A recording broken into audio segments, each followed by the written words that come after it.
Hey friends, welcome back. In this video, we're going to be talking about how to study for long hours with a great deal of concentration. Or in fact, I'm going to be arguing about why exactly you should not be doing such things. So stay on till the end of this video to learn the only situations in which you should study for long hours with concentration. So before we continue, maybe I should provide a bit of context about why I'm creating this video. It's partly out of personal experience and from observing a very worrying trend on YouTube that I've seen recently. So often you'll see pop up in your recommended, or maybe you'll search for it. How I study for 14 hours a day. How I study for 4 hours without a break. How I study for 24 hours. Okay, I made the last one up, but you get the idea. Apart from this, there's also the personal context, in which I myself used to study for incredibly long hours and study the entire damn day and basically never take a real break. I did this while preparing for my 10th grade board exams, and I would like you to avoid making the same exact mistake.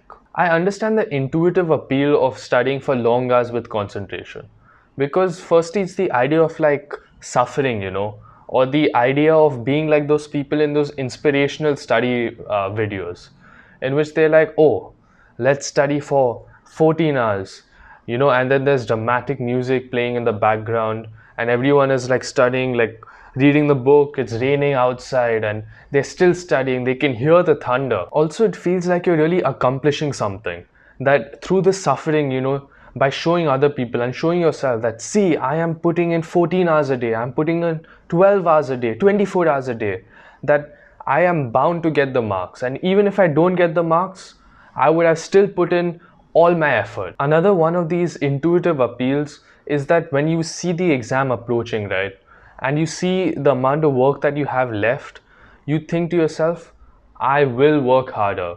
It's just a very common refrain amongst students, amongst everyone. So the first thing that we end up doing usually whenever we are faced with a challenge is, instead of re-evaluating the way we work, we end up telling ourselves, I will work harder. And then it all comes crashing down later. But the first response is always, I will work harder. Now, frankly, this idea of studying for long hours with concentration is a terrible idea. And you know why? There are too many reasons to count, but I'm going to give some of the most powerful ones. If you were to watch my videos on active recall and spaced repetition on time management, you would realize that you can cover far more in a very short amount of time. Furthermore, it comes down to a much more fundamental issue, which is work smart, don't work hard. Study smart, don't study hard. Or at the end, if you have to study hard, then prioritize studying smart to studying hard. So studying smart is more valuable than studying hard. Do you get what I mean? Basically, any fool, any idiot you find on the street will be able to work hard. Laziness is not that much of a challenge actually. If you feed yourself enough motivational videos, if you punish yourself enough, then laziness can be very easily dealt with. But any idiot will be able to study really hard. Every single person you meet when you're around the top levels, or if you're aiming for the high levels in exams or in life, as I'm sure you are because you are watching this channel and you are watching this video, any person is able to work hard. The question is, what differentiates you? How are you able to work smart to beat the guy who's working his ass off all the time? And mind you, I don't just want you to be just studying all the time and studying really hard. It's about doing everything. It's about accomplishing everything, thinking big enough to know that yes, I can be the top in the class, I can have a very active social life, I can go to the gym, and I can do everything else that I want to in high school and college and wherever the hell you are. This is a really important concept, because in life, we can't simply solve all challenges by simply saying, I will work harder. I will study for really long hours with great concentration. Another thing is, right, you want to work with your strengths, not against them. And you want to focus on your strengths and minimize your weaknesses. By this I mean, if you adopt the common strategy of working for long hours with concentration, saying, I am going to study for really long hours with great concentration, then you are literally working against your strengths. Maybe you can concentrate really well for maybe half an hour at a time. Personally, I used to find that I could study for max 45 minutes at a time. So why not study for 45 minutes, take a 5-minute break, and then come back and study for another 45 minutes. The quality of your study sessions will be far greater than if you were to say, okay, I'm going to study for 3 hours straight, and let me find a YouTube video which will allow me to study for 4 hours straight. So what are the alternatives, you may ask? What are the alternatives to studying for really long hours and trying to concentrate for every single minute of that time? Well, as I just mentioned, taking frequent breaks is a really important thing. But I can keep going on and on providing like these examples. But the fact is, you already know. It's just that your guilt or your fear of failing that forces you to study for 9 hours a day or 8 hours a day. And this creates an epidemic of stress and anxiety and depression and all these other horrible problems that you see is rife amongst all Asian countries, in Western countries as well.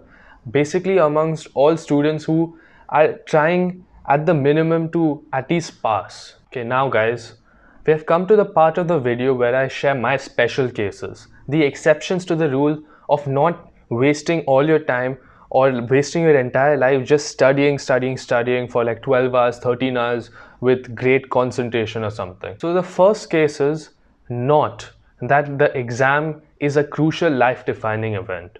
Because yes, it is true, especially if you're from an Asian country, that certain exams such as the Gaokao in China, or maybe some Vietnamese exam, or maybe the IIT entrance examination in India, or maybe the PSLE in Singapore, these exams do have a great impact on your life.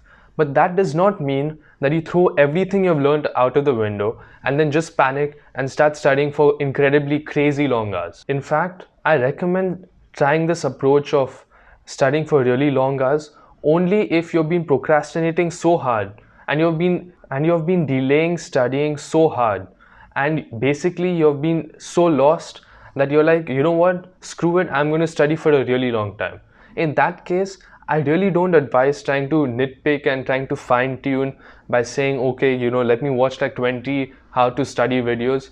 The key is to just get started and to learn as you go along. If you've already wasted a shitload of time, then you have to just get started at some point. And even if that means adopting the most inefficient tactic of studying for like 14 hours. The other special case which I would recommend is during the extremely short run-up period right before the exam. And notice how I'm emphasizing the word or the phrase right before the exam, because that is important. I don't want you to start studying like maybe 2 months before the exam you start studying for 12 hours a day. But maybe you'll find that it is far more effective to start studying with incredible focus for 12 hours a day in the week before the exam, or maybe 2 weeks before the exam. In these situations of extreme focus, you naturally create that focus. You don't need to watch a video on how to study for 12 hours a day, because in that short span of time, you already are very focused, because that is it. You are intrinsically motivated. You already have that fire burning within you. That will ensure that you can already study for however the hell long you want and you need in the run-up, the final run-up to the final examination. So that's all I have to say on this matter. If you agree, disagree, I don't know, but share it with a friend, because maybe it will help them. And whatever you do, don't forget to subscribe. And as always, I'll catch you next time.